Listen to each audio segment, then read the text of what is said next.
एक समय की बात है, जंगल में नदी के किनारे जामुन के पेड़ेज पर टिंकू नाम का बंदर रहता था। उसी नदी के अंदर एक मगरमच्छ भी रहता था। एक दिन टिंकू उस पेड़ेज के मीठे मीठे जामुन खा रहा था कि तभी मगरमच्छ उसे देख लेता है और उससे कहता है, ये तुम क्या खा रहे हो मित्र? टिंकू जवाब देता है, मैं जामुन खा रहा हूँ। ये जामुन बड़े ही मीठे और स्वादिष्ट होते हैं, क्या तुम खाना चाहोगे?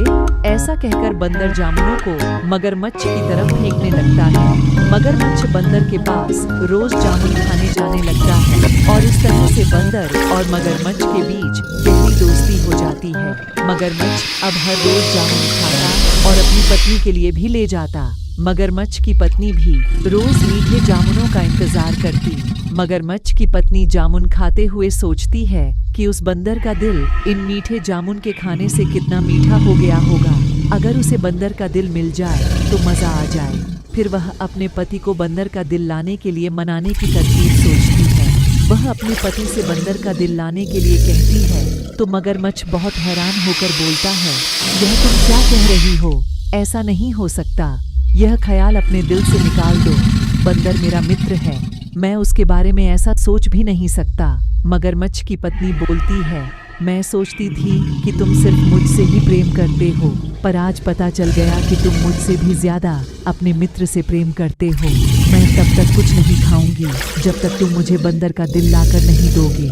मगरमच्छ उसे समझाने की बहुत कोशिश करता है, लेकिन वो नहीं मानती।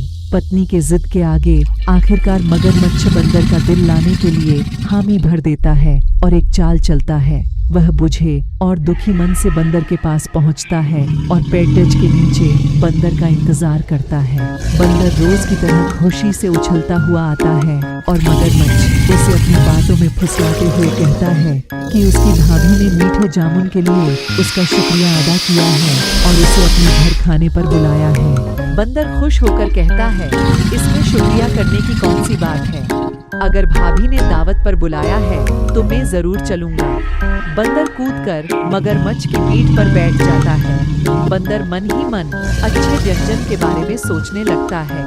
मगरमच्छ के दिल में ये ख्याल आता है कि अब हम नदी के बीच में आ गए हैं तो बंदर कहीं भी नहीं जा सकता। दोस्ती के फर्ज की खातिर वह बंदर को सब कुछ बता देता है।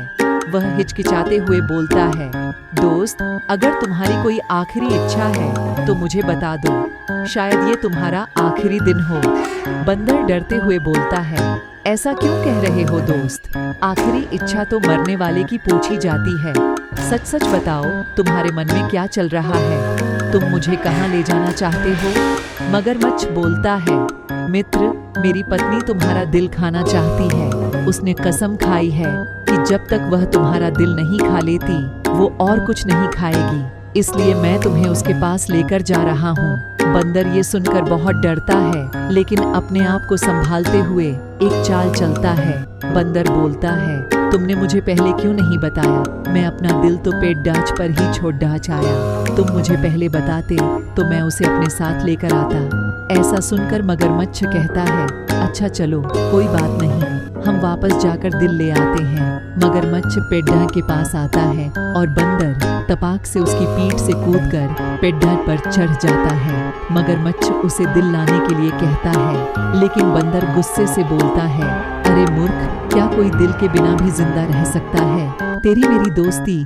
आज से सदा के लिए खत्म। चला जा यहाँ से और फिर कभी लौट कर मत आना। मगरमच्छ शर्मिंदा होकर लेकर लौट जाता है। सारांश, कभी किसी पर आसानी से विश्वास नहीं करना चाहिए और मुसीबत में हमेशा सूझबूझ से काम लेना चाहिए।